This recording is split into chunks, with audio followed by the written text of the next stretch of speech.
Pidaw Hapalolente, and ni Mary Rose Sandaban, o sa Banal, Mary Rose, Asmit Murha, or MSWDO, Arlene Cinco, Destapan Adon MSWD, and syempre ang aton liwat uptake ng konsihalan Tanawan, Dr. Quintin Octa, ng haiyong atanan mga PWD ng aniya na good morning to all of us.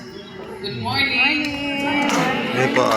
So nagkakatitirog kita yan nga parang pagsilibran ang 48 National Disability Right Week. Nga ang tema nga may right first, legislation forward, strategic action for equal participation and inclusive development. Ini nga tema directly na challenges to us to look beyond welfare and charity. It demands the right based on framework backed by solid, data-driven local legislation. Tuguti ako niyo pag-share ang pulongin usa nga sikat nga disability rights advocate. Nasa rin ni Robert M. Hensel. There is disability given to man, but there is a greater ability given to mankind.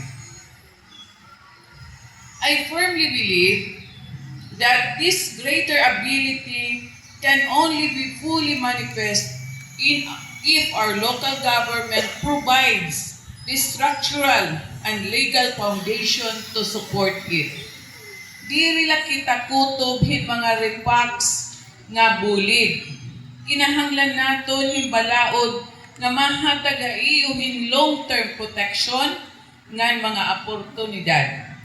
Kung kikitaon naton ng mga datos as per localized registration data, magtitikada mo ang population ng aton PWD sector.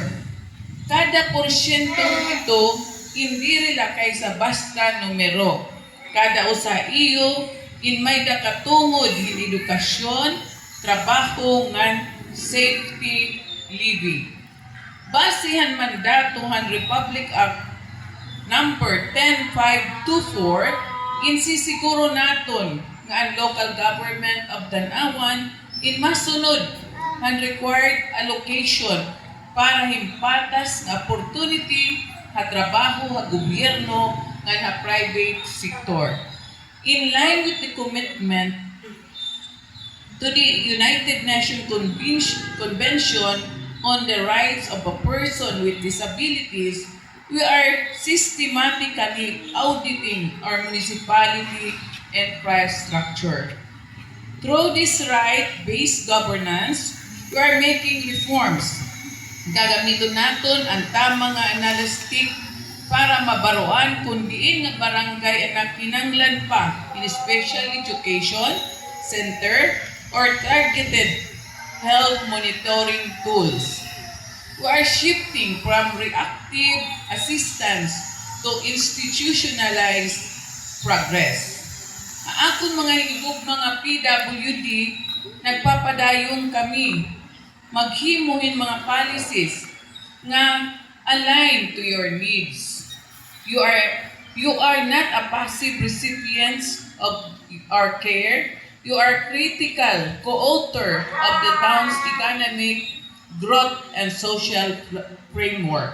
So again, happy 48th National Disability Right sa iyo nga tanan. Thank you and good morning.